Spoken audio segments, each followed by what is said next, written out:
음향 시스템 설계 18번째 시간을 시작합니다. 18번째 시간은 굴절, 회절, 반사, 투과에 관련된 이야기입니다. 굴절은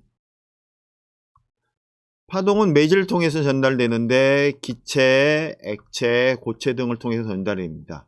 그 중에 매질의 성향의 밀도나 탄성력 등등 차이에 의해서 굴절이 발생돼요.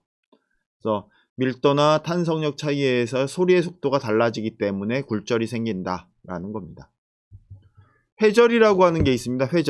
회절은 장애물의 좁은 틈을 통과할 때 그 뒤편까지 파가 전달되는 현상인데요. 이런 경우죠. 요 좁은 틈을 통해서 장애물 뒤편까지 여기 부분까지 파가 전달되는 현상입니다. 이런 현상은 파장이 길수록 틈이 좁을수록 잘 일어납니다. 그래서 파장이 클수록 틈이 좁을수록 잘 일어나는데 이런 현상을 이용해서 스피커의 지향각 컨트롤에 사용이 됩니다. 호온의 지향각을 표시할 때 그 파장보다 작은 홀을 어떻게 주느냐에 따라서 그 스피커의 지향각을 만들어 줄 수 있습니다. 반사는 물체의 표면에 부딪혀 되돌아가는 현상을 반사라고 하죠. 그래서 이런 게 이렇게 부딪혔다가 이렇게 나가는 게 반사입니다. 물론 뭐 직각으로 이렇게 들어갔다 직각으로 나올 수도 있어요. 투과는 고체 매주를 통과하는 거. 요게 이렇게 해서 투과되는 게 이게 투과되는 거고요. 흡음은 물체가 소리를 빨아들인다 라는 의미로 쓰여졌는데 실제로 이제 이 단어가 여러 사람들한테 선입견을 줘요. 물체가 소리를 빨아들인다, 스펀지가 물을 빨아들이는 것처럼 소리를 빨아들인다 라고 생각하는데 실제로 흡음은 소리 에너지가 다른 에너지로 변해서 소리 파동이 소멸되는 현상입니다. 그러니까 소리 파장의 크기와 동조되는 길이의 물체의 소리 에너지를 운동 에너지로 바꾸는 현상이 해당돼요. 그러니까 소리 에너지가 열 에너지나 운동 에너지로 변환되어 소리가 흡수되는 것처럼 여겨지는 현상이 흡음입니다. 따라서 고음의 흡음은 스폰지 등의 부드러운 재질에서 되고요. 저음의 흡음은 베이스 트랩이라고 하는 널판지나 강목 같은 거에서 됩니다. 여러분들 요게 옛날에 K-팝 스타 할 때 유희열 사무실에 새로 만든 이제 녹음 부스의 모양을 표시해 놓은 건데요. 이 부스에 보면 군대에서 우리가 보통 2x2, 4x4 뭐 이런 강목 얘기할 때 사이즈를 얘기하는데 그 강목들을 파이프 오르간처럼 배열해 놨어요. 옆에 있는 것도 이제 부스하고 컨트롤룸도 이렇게 강목으로 막 표시해 놨죠. 이렇게 해 놓은 이유는 이 표면이 디퓨저 역할도 하지만 이 강목 사이즈에 따라서 해당하는 주파수가 소멸되는 현상을 만들어 주기도 합니다. 그래서 이런 거에 대해서 이제 그 소리가 흡음되어질 수 있는 구조를 만들어 준 거죠. 실제로 흡음을 한다고 해서 뭐 구멍 나 있는 판넬, 인테리어 판넬 이런 거 비싼 걸 써야 되는 게 아니라 여러분들이 아이디어를 내면 쉽게 그 인테리어 자재 갖고도 그런 현상을 많이 만들어낼 수 있습니다. 뭐 차이는 제가 보기엔 한 5% 플러스 마이너스 5% 정도밖에 차이 나지 않을까? 그런 생각을 합니다. 전문적인 음향 판넬이랑 여러분들이 이렇게 해서 만들면 이런 파장이 해결되겠다라고 하는 것이랑 차이가 그 정도밖에 나지 않는다. 가격은 뭐 어마어마하게 나죠. 공진 또는 공명 리소넌스라고 하는 게 있습니다. 공진, 공명, 리소넌스. 진동계의 진폭이 두드러지게 증가하는 현상을 말하죠. 공진은 외부에서 가해지는 진동수가 그 물체의 고유 진동수와 일치하는 것을 가리키는 것이에요. 그래서 진동수와 맞으면 에너지가 누적돼 흔들림이 커지는 현상. 그래서 정제파 또는 스탠딩 웨이브라고도 합니다.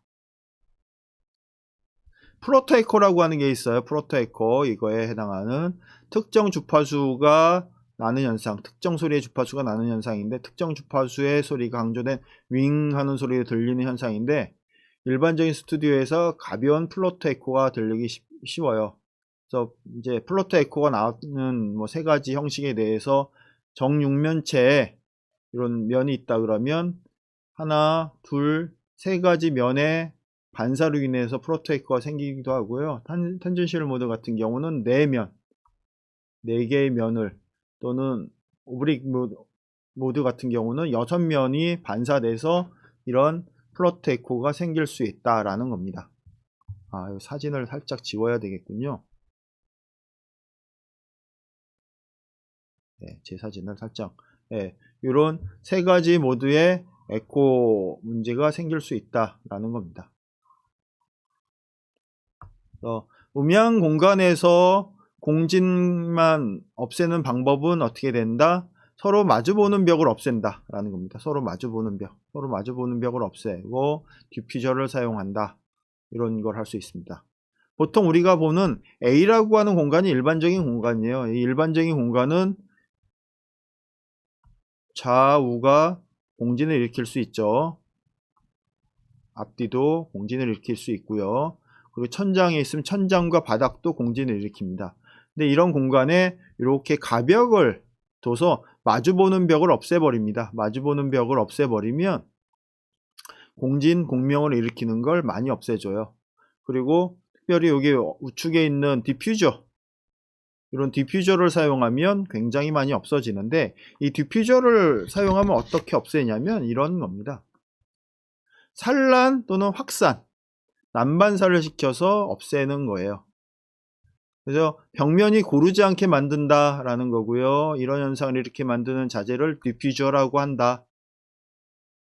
그래서 일반적인 평면이 있어요. 일반적인 평면은 입사된 면을 그대로 반사해요. 입사된 면, 이렇게 모양이 들어간 게 출력도 그대로 나와요.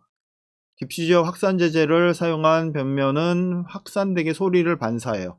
들어가는 모양은 이런데 나오는 거는 뭐 굉장히 복잡한 위상을 가진 소리로 바뀌었죠. 그래서 정제파가 생기는 것을 근원적으로 막고 소리의 잔향을 풍부하게 만들어 음을 풍성하게 한다 라고 할 수 있어요. 중요한 포인트는 이 디퓨저라고 하는 게 꼭 디퓨저 자재를 써야 되냐, 그런 것도 아닙니다. 여러분들 책장 같은데 책을 굉장히 뭐라 그럴까,